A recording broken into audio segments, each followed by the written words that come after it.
Hi, this is Billy Compliment. I am at the Blue Note here in New York City. I'm working with the likes of some very interesting people, starting with Randy Brecker playing trumpet. Will Lee is our bassist. Marshall Jilks is our trombonist. Brandon Wilkin is playing the woodwinds. And Oz Esselden is our keyboard player. So far, so good. We're doing good. Yeah.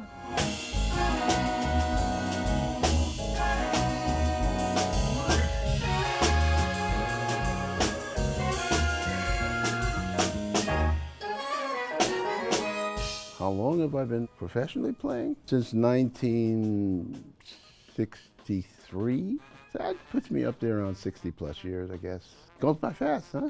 It's not just wonderful. I mean, it's a lifestyle. Either you're all in or you're all out. If you have to do this as a job, earning a living, I'm sorry for you.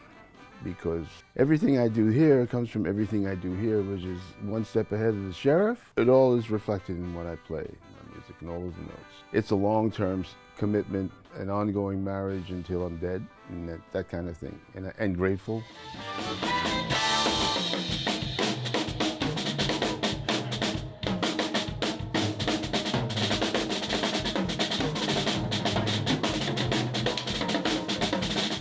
How many times have I played in New York City?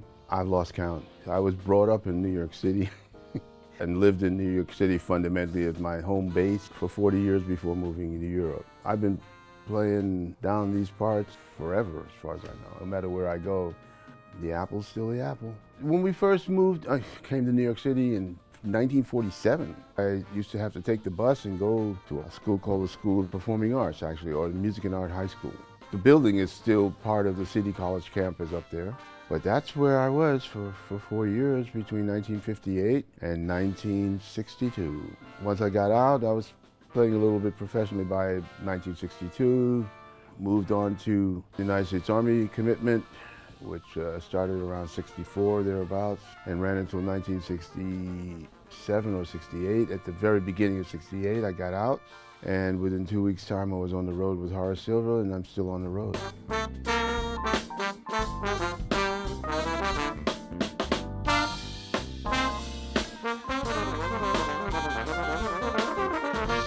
I studied to be a studio musician at Music and Art High School. Anything that they threw at me within reason, I would be able to play, sight read, that kind of thing, and keep things going. That's what studio musicians used to do in those days. So if I was performing with Johnny Pacheco for an hour and somebody said, we need a substitute over at Madison Square Garden because the drummer got ill, you got to read the parts and stuff. And they said, well, who is this? And they said, Ringling Brothers, Barnum and Bailey Circus.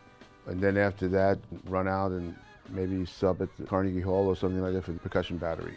These are all hypothetical things. Being prepared for that kind of situation was where I was at the time. So I was making a record, trying to reintroduce myself into the marketplace, not expecting that I would go out with my band. Being part of a group that was always on the move, and bands cost money to move around. I'm not gonna pay that. Right, here I am. With this record being so popular, which I didn't intend to make a pop record, I just thought I was making something as a kind of a, this is what I do. I can do this, I can do that, I can do that, I can do that. Next thing you know, it's number 31 with The Bullet, and I'm the last one to find out, like 6 months later. What? Nah, that record? I don't know, come on. But yeah, it did happen.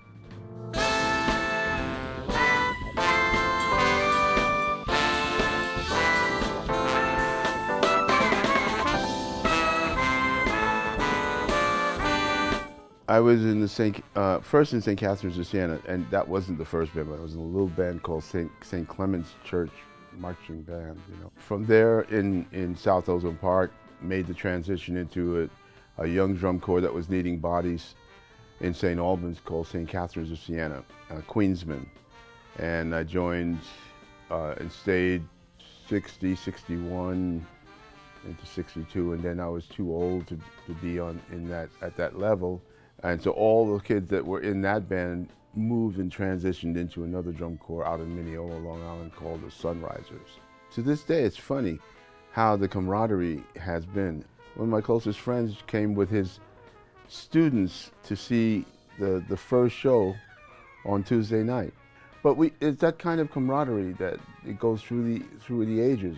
Great kind of thing to happen. And a program now that I see has gone into some areas that I would never have dreamed. Now they call it flow marching. What an amazing scene. The choreography is just off the hook. I wouldn't know what to do with myself. It's really a sport where the players are playing in sync with the whole group of drummers and horns and all. And it's still ballet. I mean, drummers with a drum or multiple toms moving this way and that way and all of that. And which stick you play when, oh gosh. That I was part of the origins of that situation, but I would never dream to consider doing what they're doing now. It's amazing. Carolina Crown is just outrageous, you know. And then Blue Devils and all, come on. That's amazing. That's amazing stuff. Hats off.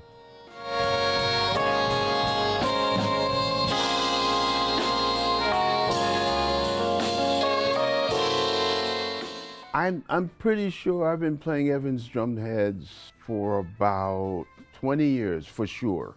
Since the turn of the millennium. That'd be, yes, it's 25 years. Well, it goes by fast, huh? Never missed a beat. The idea that attracted me was that Evans was dealing with the head that people don't consider. It's the one on the bottom, you know. Put in the word of reso and resonance, and it makes such a big difference. And I went, aha. Dive into this area to get different characteristics. It helped me to hone my craft so that when I play,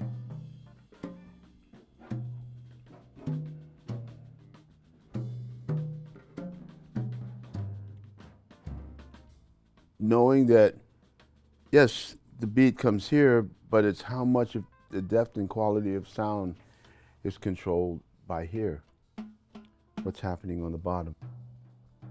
So it's the sustain, it's the cutoff. All is controlled pretty much by what's happening here before you change tone. That takes us away from playing exclusively rhythmically to playing more musically and focusing on what notes lend themselves to the key in which the music is written and played in. I had that opportunity to develop my ideas in this way, to play the drums on a musical basis, level. And then the next point is that in doing something like this, as a writer, as a composer, I'm focusing on how are my drums going to sound within the tune this way. I can access conceptually and contribute from the drummer's chair to the music that either I write or the music that's been written for me from that general perspective. Harmonically, the whole musical umbrella. These heads do it. Like cymbals, they're set in a certain way. I've been playing the same cymbals since 1964. Haven't changed. Their name has changed, but not the cymbals for the sound that I like, because I'm used to that. Same with the drum heads, same way. Once I have a combination of heads that I like, depending on the kind of music that I'm performing, I will sort of like gravitate to that combination and work with that menu for the duration of the production. That's what helps to define me as a personality, presenting ideas through the instrument.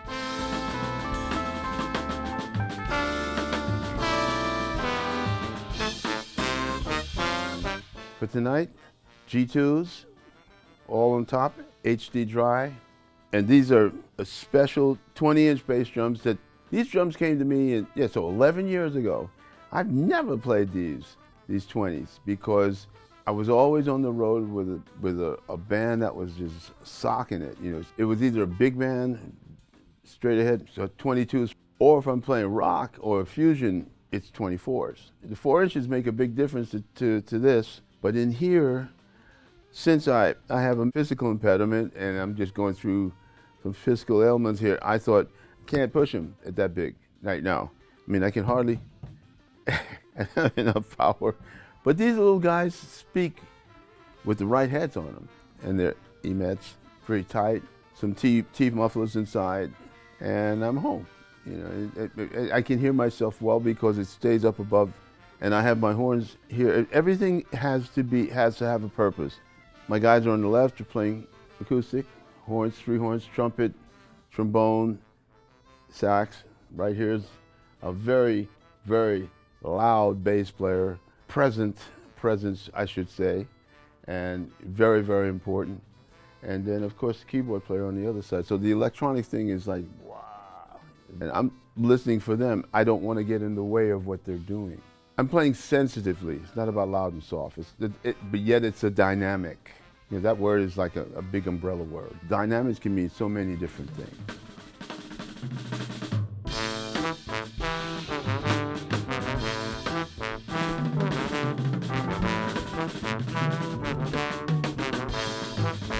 The most important thing to understand is that the holes in the heads, it's not a joke.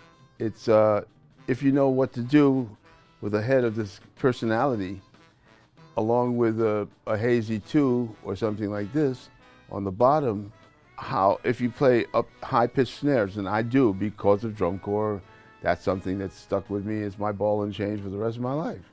So I play that way, but I'm considering the dimension of the shell, not just the depth, but also the thickness of the shell.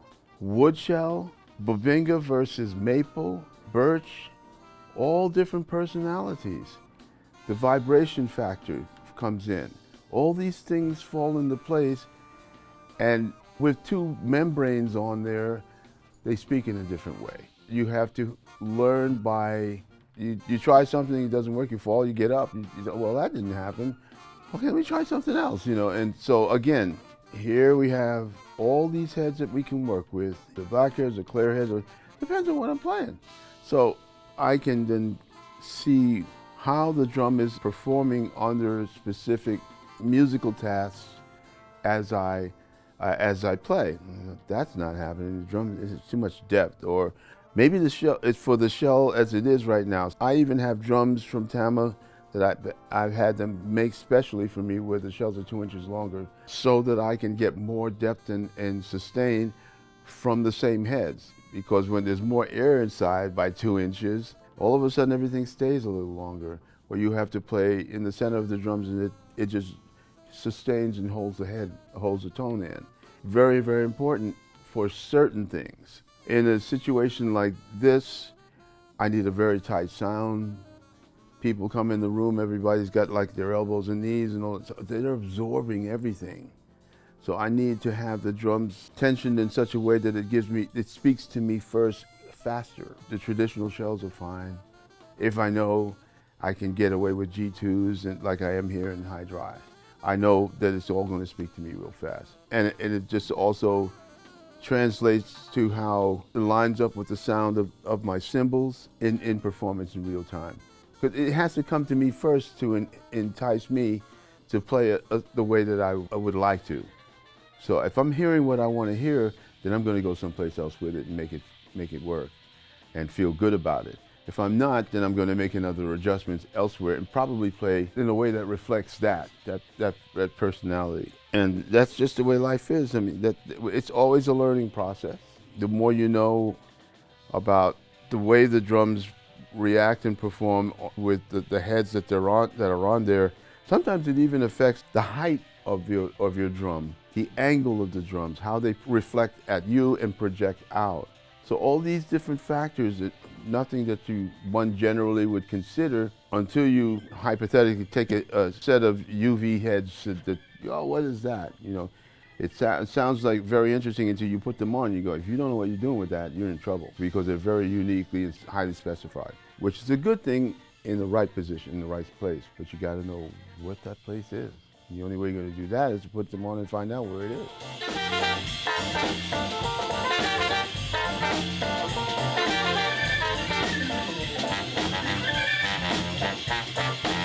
When I approach tuning, north, south, east, west, one in the middle, north, south, okay, east, west, let's cross, and then this way, and then cross, and then this way. That gives you 4. For me, it's 4 and 4. Some snare drums have 10 lugs. I'm not a fan of that. I don't want to batten down the hatches too much. And I'm guess it's old school, I guess you can say now, especially for me. I want the drum to sing and breathe. And again, depending on what type of wood it is or its material, it can be plastic, plexiglass, of course metal. It is what it is. Each surface has a different personality. It's not one that you may play, but it's the surface that vibrates. The actual note has a tendency to ping pong off of. With the right combination, personality comes through very well. Depending on how you play, and I play a lot with my fingers, this is part of the body with the most bones in it. They're very, very fragile. So ballpark, well, a little over 200 bones are in here. You have to know how they work together. Capillaries, also the vessels are very, very small. What are you going to get? How does the stick react to what you have in your hands?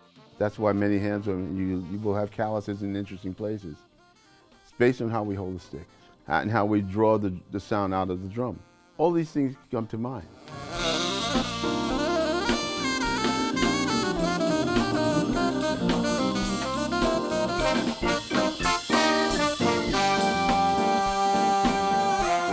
Surviving this week is the most important thing that's coming up.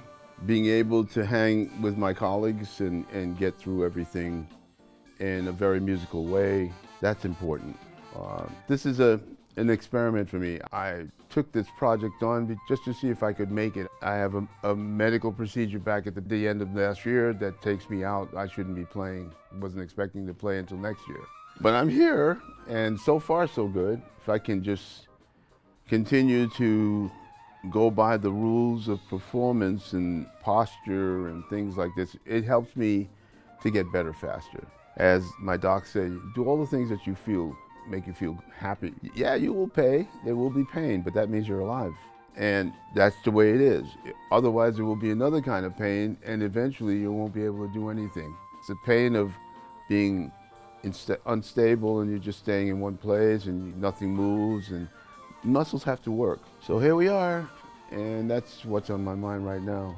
It's just trying to work myself back into the flow of things musically with my colleagues, and end up with a positive week here, and which would be a stepping stone to things to come in the not necessarily too distant future. Safe place to be for the moment. Yeah.